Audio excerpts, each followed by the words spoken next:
Be ready. 15 seconds.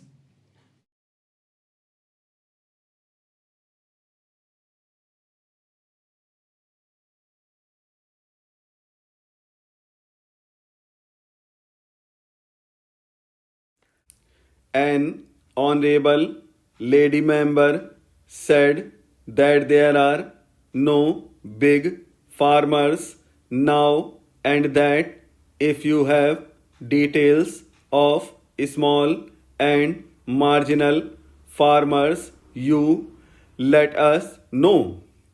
We do have, madam, details of small and marginal farmers. We also know what is the amount of area under cultivation by small and marginal farmers. We do have separate schemes for small and marginal farmers. Therefore, while there may be administrative problems, I do not believe there will be serious problems in implementing the schemes that we have. Now, I think, Honorable Member, on this side, while quoting some of the statement which I must have made in my earlier period, said that the subsidy did not go to the farmers. Now, I think it is quite true that because our fertilizer industry is not as efficient as elsewhere, and also because the input price in our country is not as low as in many other countries, the price of natural gas for various reasons is much higher than the price of natural gas in other countries. For all these reasons, the price of domestic fertilizers is higher than the price of imported fertilizers. If we have ample foreign exchange, then we simply say, well, the loss making units in the public sector or in the private sector, we could allow them to die.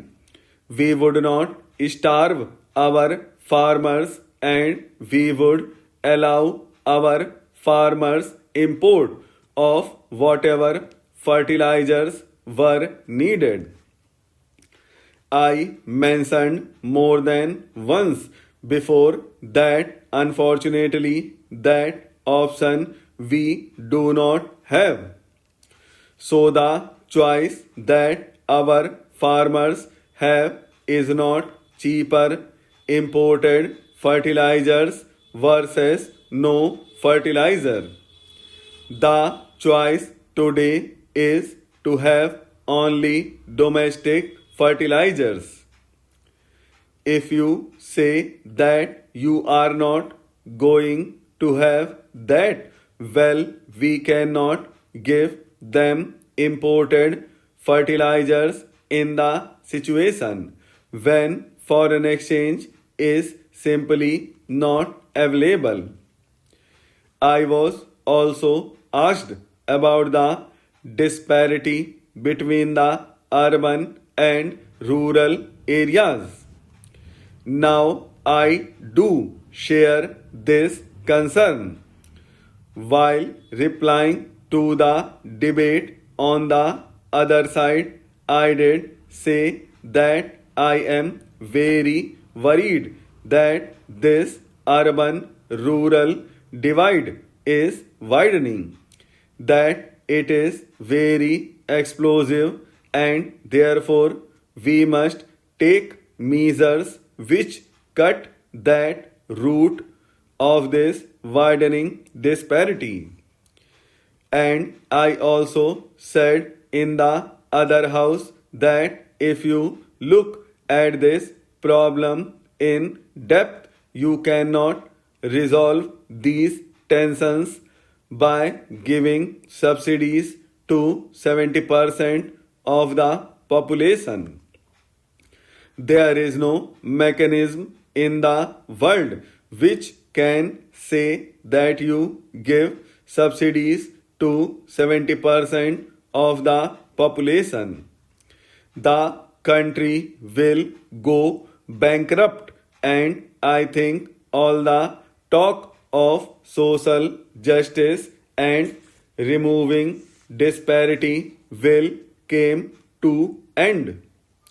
The only way to deal with urban and rural disparities is to strike at the root of the problem, and the root of the problem is that we have an excessively protected industry.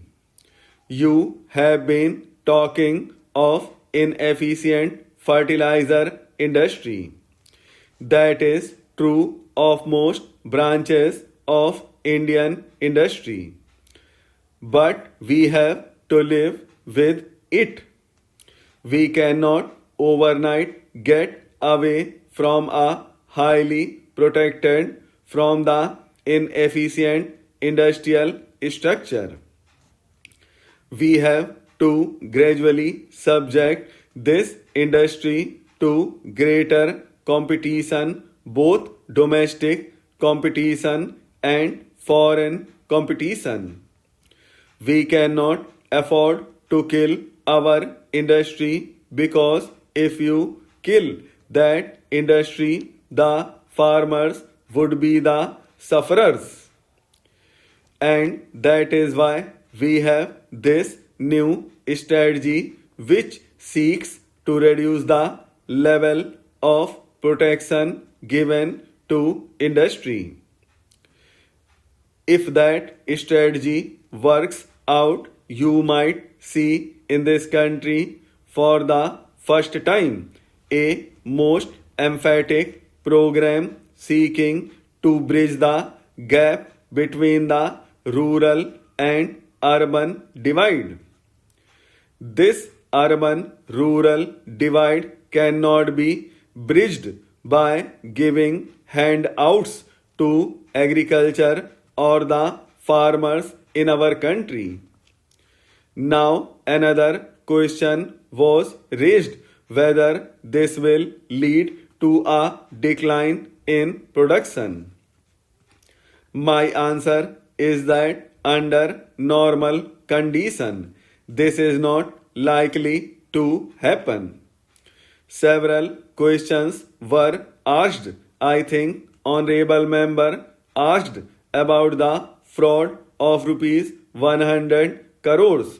I do not know anything about it. If my honorable colleague, the Minister of Agriculture, knows something about it, I would request him to supplement.